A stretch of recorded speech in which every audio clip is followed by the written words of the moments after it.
Mais lorsqu'il avance, la carotte avance aussi, ce qui le fait avancer davantage, repoussant toujours plus loin l'objectif de son bonheur.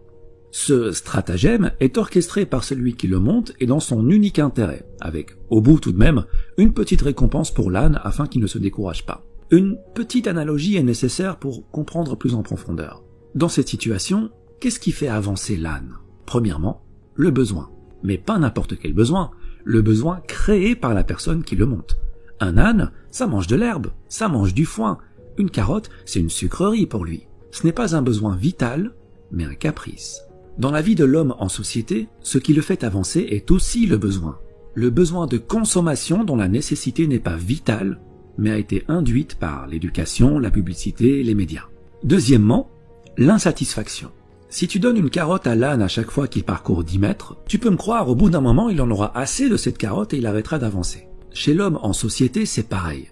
Il faut le maintenir dans une zone d'insatisfaction assez élevée pour que son besoin ne soit pas totalement comblé, mais assez basse pour qu'il soit prêt à refournir les efforts nécessaires afin d'assouvir ce besoin. Concrètement, si ton patron te donne 10 000 € par mois, tu seras totalement satisfait et ce n'est pas dans son intérêt puisqu'avec cet argent et un minimum d'intelligence financière, tu investiras dans l'immobilier pour dégager des revenus automatiques et plus besoin de patron. Il est perdant, tu es gagnant, ce n'est pas dans son intérêt donc il doit te payer beaucoup moins. Et s'il te donne que 800 € par mois, il se doutera bien que tu iras chez la concurrence, ce qui n'est pas dans son intérêt non plus. Donc il va s'aligner pour te donner juste de quoi subvenir à tes besoins. Et voilà, la roue tourne.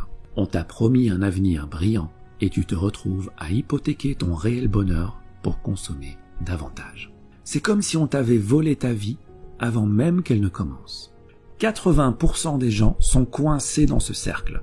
Et je dis coincés car la plupart n'aiment pas leur vie, n'aiment pas leur quotidien. Ils le trouvent malsain, mais ils disent « Ouais mais bon, si tout le monde fait comme ça, c'est que ça fonctionne, c'est que c'est la bonne manière de faire. » Ah ben oui, si tu lis les livres que tout le monde lit, tu ne pourras que penser comme tout le monde. Écoute, c'est normal que tout le monde fasse comme ça puisque tout le monde va à la même école. Celle où clairement le bonheur et l'épanouissement personnel ne font pas partie du programme. Celle où on ne t'apprend pas à être autre chose qu'un âne qui troque sa paix et sa santé pour une carotte. Mais que veux-tu? L'homme préfère en général un monde connu et malsain plutôt qu'un monde sain mais inconnu. Bon d'accord, mais alors, que faire? Eh bien le plus important, c'est d'être satisfait. Pas forcément de ce qu'on a, mais de ce qu'on est. Et je ferai une vidéo sur l'importance de l'être par rapport à l'avoir. En gros, si tu fais partie de ces 20% de gens qui sont heureux dans leur métro, boulot, dodo et qui, pour rien au monde, ne changeraient leurs habitudes, c'est bingo, tu as compris la vie et je souhaite de tout cœur que le bonheur que tu ressens se perpétue.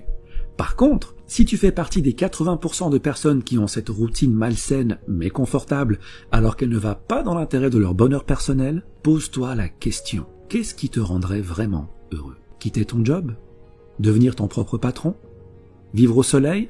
Passer du temps en famille? Avoir une meilleure santé? Une fois que tu as trouvé ton pourquoi, une fois que tu as trouvé ce qui te rendrait plus épanoui, et j'insiste sur ton épanouissement, pas celui de tes parents, pas celui de tes professeurs, pas celui de ton patron, tu vas mettre toutes les chances de ton côté pour devenir cette personne.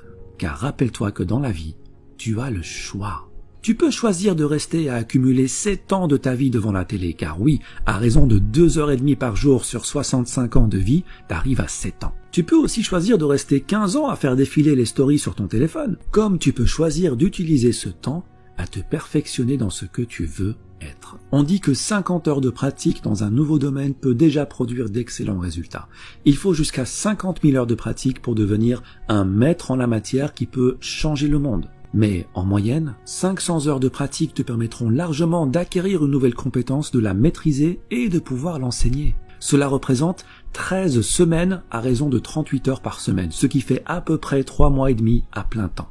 Si en 3 mois et demi, tu peux acquérir une nouvelle compétence et la maîtriser, combien pourrais-tu en acquérir sur 40 ans de carrière? Et des compétences, des opportunités, des champs de carottes, t'en as à la pelle. Donc voilà ce que tu vas faire. Tu vas arrêter la procrastination, car le temps passe vite et un jour arrivera où il n'y aura plus de lendemain. Tu vas sortir des rangs et marcher sur le chemin le moins fréquenté. Ton chemin, pas celui des autres. Celui qui te rend libre, celui que tu as choisi pour toi. Tu seras seul, c'est normal. Tu perdras le soutien de certains, c'est normal. Mais tu seras enfin ce que tu as toujours voulu être. tu suivras enfin cette petite voix à l'intérieur de toi qui t'a toujours appelé en vain et que tu as enfin décidé d'écouter. Et c'est ça le bonheur. Être notre véritable nous, tout simplement. Il y a un temps de vie qui t'est donné dès la naissance. La question n'est pas combien de temps. Ça, personne ne le sait. La question est comment tu utilises ce temps. C'est ça qui va déterminer ton bonheur. Repère ce que tu veux devenir, crois en ce que tu veux devenir et agis pour le devenir. Il ne faut pas oublier que bien que le temps soit immortel, toi, tu ne l'es pas. Alors utilise-le sagement et marche sur le chemin qui te convient le mieux.